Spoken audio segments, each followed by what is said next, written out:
گنڈاپور صاحب بھی کہہ رہے تھے کہ اپنے سروس جو ہیں فوج کی ان میں 80% مقبولیت ہے. سر یہ تو بڑی انٹرسٹنگ بات ہے, ادھر سے بھی موقف لینا پڑے گا. لیکن یہ آپ جن کو علاقائی جماعتیں کہہ رہے ہیں سر, وہ تو ریزرو سیٹس کے بعد جو ہیں جن کو آپ نہیں بچا سکے, آج الیکشن کمیشن نے تو ان کو وہ بھی ساری بانٹ دی ہیں. تو وہ علاقائی نہیں سر, وہ تو اب یہ نشستیں ملنے کے بعد 2/3 اکثریت تگڑی ہیں.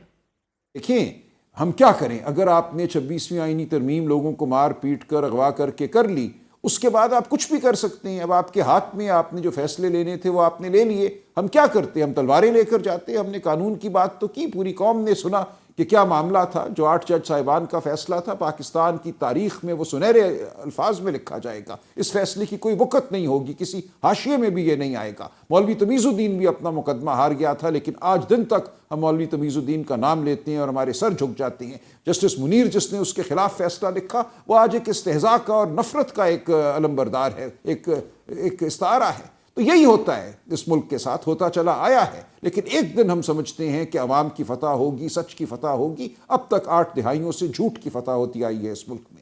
اس لیے کوئی ہمیں فکر نہیں ہے, کوئی پریشانی نہیں ہے. ہم سچ کے ساتھ کھڑے ہیں, حق کے ساتھ کھڑے ہیں. 100% سیٹیں پنجاب اسمبلی کی اب 27 سیٹیں جو بحال کر دی گئی ہیں, and I ask you this because Punjab assembly کے 26 آپ کے جو ممبران اسمبلی ہیں ان کو ڈی سیٹ کرنے کا ریفرنس بھی الیکشن کمیشن میں جمع کروا دیا گیا ہے, جو انہوں نے گستاخی کی تھی سر, پروٹیسٹ کرنے کی, سلوگن ایئرنگ کرنے کی. تو یہ تو بہت ہی زیادہ مزید تگڑا نظام ہونے جا رہا ہے. آپ کی بھی مزید اور سیٹیں ادھر مل گئی ہیں, تو اب خیر منائیے سر. ہاں کوئی دیکھیں, حکومت تو تھی نا ان کی. اس حکومت کی اکثریت جو جھوٹی ایک اکثریت ہم کہتے ہیں تھی, وہ 10 سیٹ کی اکثریت ہو یا 30 سیٹ کی اکثریت ہو, اس سے کوئی فرق نہیں پڑتا. دیکھیں ایک جھوٹ جب جھوٹ ہے تو اس کا آپ اس کو کیا ناپتے رہیں گے کہ یہ 4 انچ کا جھوٹ ہے یا 10 انچ کا جھوٹ ہے. بس جھوٹ جھوٹ ہے, اس میں آپ اضافہ کرتے جائیے, اس سے کوئی ہمیں فرق نہیں پڑتا. ہم بار بار یہی کہہ رہے ہیں کہ پاکستان کا اصل جو مقدمہ ہے, جو پاکستان کا اصل سیاسی عمل ہے, وہ ان غیر نمائندہ اسمبلیوں کے باہر ہوگا. ہماری سیٹیں 50 ہوں, 100 ہوں, 20 ہوں, اس سے کوئی فرق نہیں پڑتا. ریزرو سیٹس بحال کرنے کے بعد جو حکومتی اتحاد کو نہ صرف ایوان میں فیصلہ کن برتری حاصل ہوگی ہے سلمان صاحب, بلکہ اب آئندہ جو لیجسلیشن ہے وہ بھی بڑے پرسکون طریقے سے یہ لوگ کر لیں گے. تو مسلم لیگ نواز کی 43, پی پی پی کی 14, لیکن ان سب کو ہٹا کے مجھے تو جے یو آئی فے کی 12 بڑی دلچسپ لگ رہی ہیں سلمان صاحب. آپ کی 12, تو ان سے تو بات چیت کر رہے تھے سر آپ, تو یہ 12 سیٹیں جو اب آپ کی لے گئے, بات چیت ختم سمجھوں میں. I mean it's adding insult to injury at this point. دیکھیں ہم نے تو پہلے بھی ان سے یہ کہا تھا کہ اگر آپ قانون کے لیے, آئین کے لیے, انسانی حقوق کے لیے, جمہوریت کے لیے چلتے ہیں تو کوئی ہم پہ احسان نہیں کریں گے. یہ آپ کا فرض ہے یہ کرنا.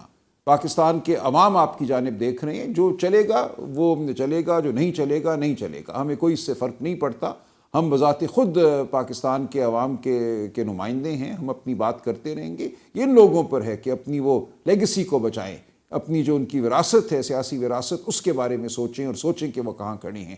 اس لیے ہمیں کوئی ان باتوں سے اب فرق نہیں پڑتا, کیونکہ آپ نے اس نظام کو بالکل ایک طرح سے برہنہ کر کے عوام کے سامنے پیش کر دیا ہے. کسی چیز کی کوئی وقت نہیں ہے, کسی چیز کا کوئی اعتبار نہیں ہے, اور بس ایک ڈھانچہ سا ہے وہ کھڑا ہوا ہے, اس کے ارد گرد اس کے جو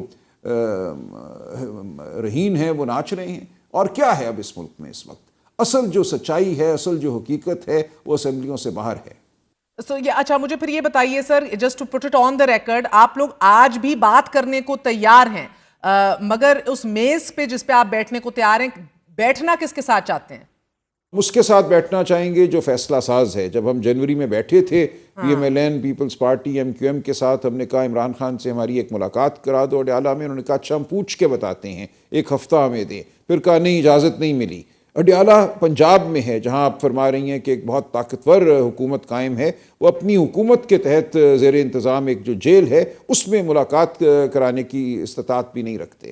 تو ہم ان سے کر لیں گے بات. کیا بات کریں, بسکٹ کھائیں, چائے پئیں. انہوں نے ہر بار یہی کہا کہ ہم پوچھ کر بتائیں گے. ہم نے کہا 9 مئی کے حوالے سے, 26 نومبر کے حوالے سے کمیشن بنا دو تاکہ شفاف تحقیقات ہوئیں. اس دن کیا ہوا, کس کا کیا قصور تھا, کیا کوئی ٹھیک ہے, اب وہ نہیں ڈیلیور کر سکے. لاسٹ کوسچن سر, وقت کی قلت ہے سلمان صاحب. جوڈیشل کمیشن نے ہائی کورٹس کے مستقل چیف جسٹس کی تعیناتی کر دی ہے. جسٹس منصور علی شاہ صاحب نے زبردست ایک اپنی طرف سے لیٹر لکھا ہے. کس موقف کو آپ سمجھ رہے ہیں صحیح ہے؟ ہی سیز کہ پریزیڈنٹ تو از خود کر ہی نہیں سکتا اس طرح نوٹیفائی, ہی لازمی تھی مشاورت کرنا. بالکل. دیکھیں صدر مملکت کوئی عدالت تو نہیں ہے, کون سینئر ہے کون نہیں ہے, یہ تو ایک قانونی معاملہ ہے نا. اور ایک اپیل جو ہے وہ سپریم کورٹ میں داخل کر دی گئی ہے. جو سپریم کورٹ نے پہلے فیصلہ کیا کہ سینیورٹی کا تعین صدر مملکت کریں گے، بادی النظر میں وہ فیصلہ درست نہیں ہے. اس بات کا فیصلہ کسی قانون اور اصول کی بنیاد پہ ہونا تھا، اور یہ فیصلہ عدالت کو کرنا ہے. یہ بات کسی صورت بھی صدر مملکت کے طے کرنے والی نہیں تھی. تو یہ بات ٹھیک لکھی ہے. بہت بہت شکریہ سلمان خان صاحب ہمارے ساتھ موجود تھے. آپ نے گفتگو سنی ناظرین ایک ایسے وقت میں کہ جب تحریک انصاف کی صوبائی قیادت اسلام آباد میں ریاست کو چیلنج کر رہی ہے، بلکہ مرکزی قیادت بھی ادھر موجود ہے. آج ایک بار پھر خیبر پختونخوا میں دہشت گردی کا ہولناک واقعہ پیش آیا ہے. آج ہی بجوڑ کے قریب ہونے والے بم دھماکے میں اسسٹنٹ کمشنر فیصل اسماعیل سمیت 5 افراد شہید جبکہ 11 زخمی ہو گئے ہیں، اور زخمیوں کی حالت تشویشناک بتائی جا رہی ہے. ابھی تک کسی بھی گروہ نے اس دھماکے کی ذمہ داری تو قبول نہیں کی. البتہ پولیس کا یہ کہنا ہے کہ حملے کے پیچھے ٹی ٹی پی ہو سکتی ہے. یہاں یہ بتانا بھی بہت ضروری ہے کہ گزشتہ 7 ماہ کے دوران خیبر پختونخوا میں دہشت گردی کے 300 سے زائد واقعات ہو گئے ہیں، اور گزشتہ کچھ عرصے سے ایسی سوشل میڈیا پوسٹ بھی سامنے آ رہی ہیں کہ جن میں دیکھا جا سکتا ہے کہ دہشت گرد خیبر پختونخوا کے سیٹلڈ ایریاز میں بھی دندناتے پھر رہے ہیں.